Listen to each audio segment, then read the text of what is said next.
Elvis Presley long lost footage gets left out. We need to do some more on it. I have posted a couple of things on here. I've posted today some Wick Martindale things. I found a couple of news clips from him. So I am trying to every now and then post a little bit of vintage footage on here. I've got quite a lot that I want to post.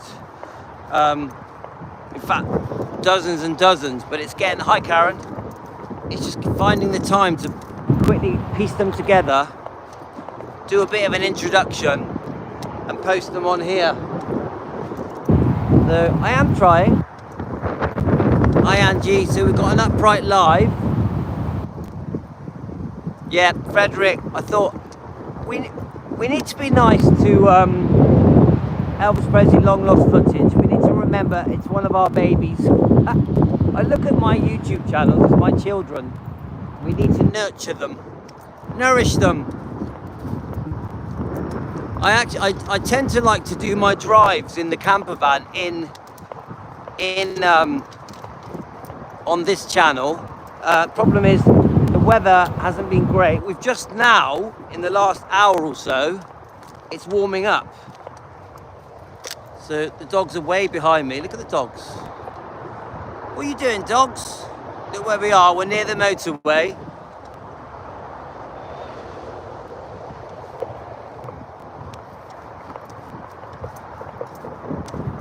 So we've done, I think I'm quite happy. Hi Angie. I'm quite happy with the lives we've done today for Wick Martindale. I think we honoured, Team Elvis, we honoured him. I think we did pay tribute to Wick Martindale. I mean, there's a lot more interviews that I could play with Wink and with Sandy, his wife. You know, weren't they together for 49 years or something? That's a long time, isn't it, guys? And she dated Elvis.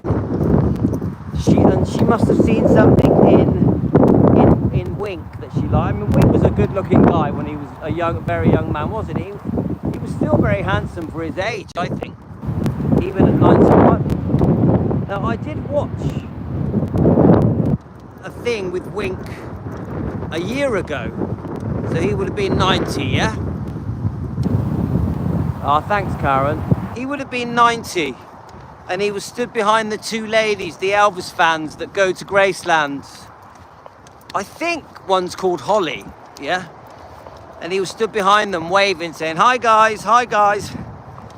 And 90 years old, you would never think that that man was going to die a year later, yeah?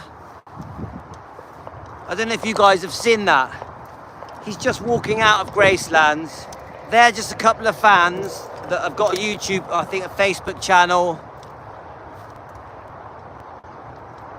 All right, it could be that, yes. So you know the one I mean. He was at the 89th birthday. That's it, that's the one, Karen. Graceland, January 2024. And the two girls are outside.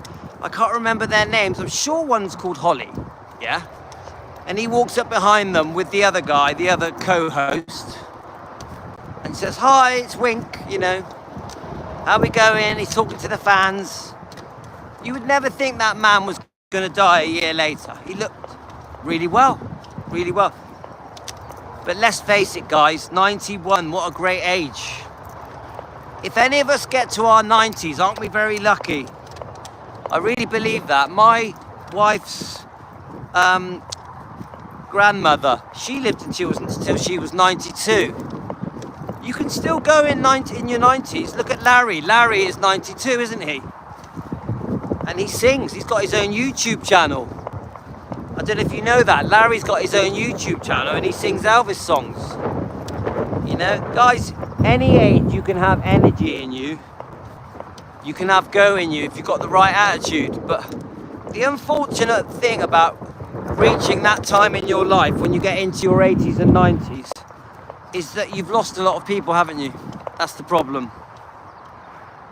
My father's first cousin was 104. He drove at 101. Wow, isn't that amazing? I find that amazing. I always say to my kids, if I get into my 90s, I've done well. I've done well. Now, the life I had, you know, because I was a DJ and I used to drink, I used to smoke. I wasn't a big drinker in the way of, I would only drink if I was like DJ, yeah? I didn't drink in the day or anything like that. I never was a daytime drinker. I didn't like the taste of alcohol. So for me, getting drunk or getting a bit tipsy to DJ was pretty normal.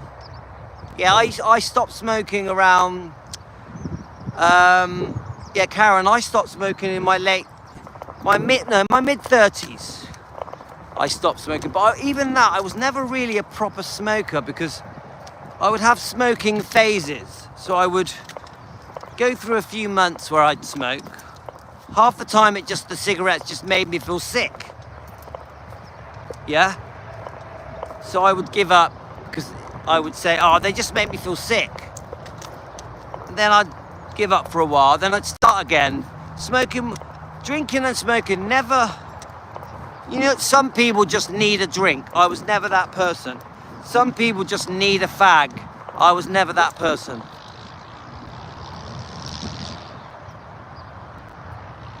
Yeah, Jimmy, the thing is, as you get older, like, because I'm 58 in July, I remember thinking that 58 was like being 90.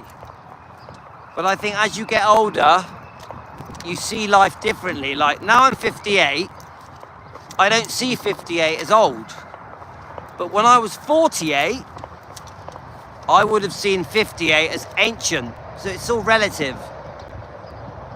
Yeah, I've seen Clint Eastwood. He doesn't look well though, does he? He's very underweight. He's hanging in there. I'm a massive Clint Eastwood fan. And does anyone know the song Any Which Way But Loose? Any Which Way But Lose, Vincenzo. Any Which Way But Lose. With the monk, with the orangutan. Funny, one of my favourite. So Karen, I gave up and started again when something awful happened in my life, then stopped again. Yeah, I get it. You, Frederick, Dick Van Dyke, 99, yeah, he's amazing. Chim chimney, chim chimney, chim chim chiroo. Dick Van Dyke, yeah? Chim chimney, chim chimney, chim chim chiroo. I likes what I just think as you get older, suddenly 60 doesn't feel old. You don't have a choice, do you? You're like, I'm nearly 60. Nah, I'm not going to say I'm old anymore. So you sort of change your attitude.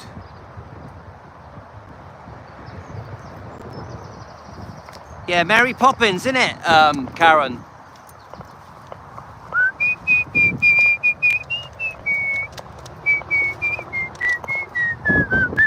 Now, I remember watching Mary Poppins. I think it had been re-released because I watched it in the 70s. And I reckon I was only 2 or 3, maybe, yeah, 2, 3 or 4. And I was with my father had a little cafe and he had a waitress. Her name was Anita. And we loved Anita. She looked a bit like Linda Thompson. I think that's why I like Linda Thompson. Because Linda Thompson looks like Anita. And Anita was so kind to me and my twin brother. And she was left in charge of us. She had to look after the twins, Louis and Andy. Yeah, that's it, Angela Lansbury, we love her. She does a beautiful interview about Elvis. Chuck Berry was still doing concerts. Chris Martin of Coldplay from a few months ago. Is he? I didn't know that. Fred, I didn't know that. He's in his video. So this waitress in my dad's little tiny backstreet cafe that had almost no customers was told, you got to look after the twins, Louis and Andy. So she would take us to the beach, to the parks, she would take us to the play areas, and she would take us to the cinema. And one day she said, oh, I'm going to take you to see Mary Poppins. We didn't really know what Mary Poppins was. So we went into the cinema. I remember it like it was yesterday. As soon as we sat down, I remember the feeling. Obviously, there was loads of children there with parents. and the music comes on, and you're mesmerised, aren't you? You're mesmerised by Mary Poppins, Dick Van Dyke, and you know, when they do the cartoon simulations and they jump into the paintings. Do any of you remember that? They jump into the paintings. And I remember it like it was yesterday, even though I was probably 3 years old. I remember loving it, and I just didn't want to leave. And me and my twin brother, Andreas, I call him Andreas, and it's Andy Andreas. We loved it so much. We were begging the waitress if we could stay and watch it again, because you know they have the first showing, the second showing, maybe even the third showing. So the waitress knew what we were like. We had her under the thumb. She let us do whatever we wanted. Chitty chitty bang bang, chitty bang bang, chitty chitty bang bang, chitty bang bang, bang bang, chitty chitty bang bang. Come on, we all love it. And she let us stay for a second showing. So we watched Mary Poppins for a second time at the same time. So we were in that cinema for probably over 4 hours. And I can honestly say it's one of the happiest moments of my life that I will never forget. And I never forgot Angela, the waitress. I wonder what happened to her. She was so good to us. Isn't it funny how when you're a child, so I'm just reading your comments, I saw Angela Lansbury filming her show in Dublin back in the 90s on location. Wow. So isn't it funny how certain people, you just never forget them. You literally never forget them. Even though you're 3 or 4, you shouldn't really remember, should you? Because you were so young. Most people don't remember that much from when they were like 2, 3, 4, do they? Not really. But I remember Angela taking me to see Mary Poppins. So I'm very grateful to Angela. I have another memory. Obviously, I was obsessed with Elvis Presley.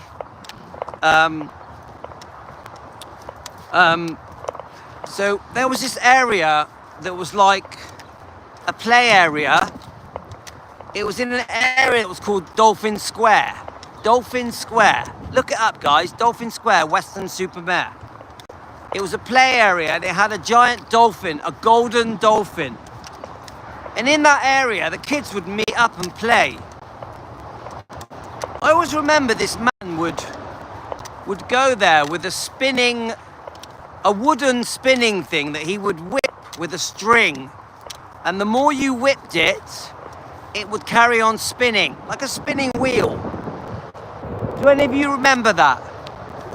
You had this thing that would spin. It was hard to get it spinning. You would throw it onto the ground and you would whip it. And the more you whipped it, the more it would spin. Do any of you remember? Do you know what it's called, guys? Anyway, this man would go to Dolphin Square. And we, the children, we were only about 6, maybe 8. He would let us have a go. Now remember, I had a quiff. This is a true story, guys. I had a quiff. I had it all going on. I wanted to be Elvis Presley when I was 6, 7, 8, yeah? And this man noticed my quiff. So he's there with his little whip, and he's whipping his spinning wheel, and all the kids are going, let me have a go, let me have a go. So he stops and he lets the other children to try and do it. It was really hard to do. It was really hard to get that thing to spin, yeah? He lets me have a go. And at one point, he spoke to me.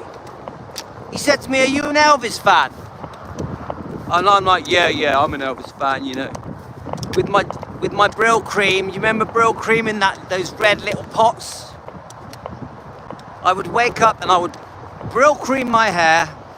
I even remember going to the shop as a very small child to buy some Brill cream. Very unusual for a child to use Brill cream, the white stuff in the red pot with the red lid. So the guy goes to me, oh, you an Elvis fan? I'm like, yeah, I'm an Elvis fan. And this is what he said to me. I've just seen Elvis in Vegas, in concert. This was around, I think when it was, around 1974. Yes, a whipping diddle. A whipping diddle. It could have been called that, Karen.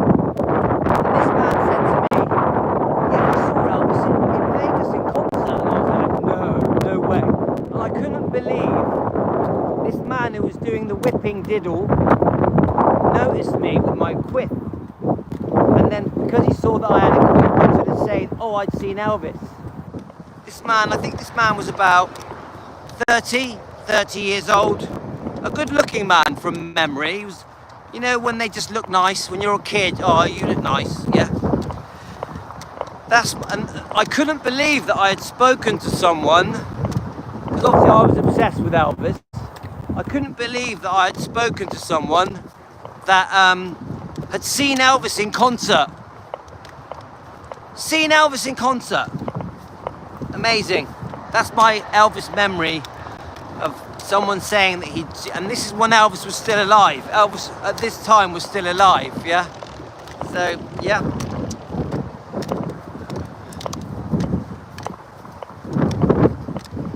I wasn't very good at the whipping. I wasn't very good at whipping that spinning diddle. Good point. So guys, I'm going to jump over to defending Elvis Presley. Yeah, thank you, Karen. I'm going to jump over to defending Elvis Presley. I'll see you in 30 seconds.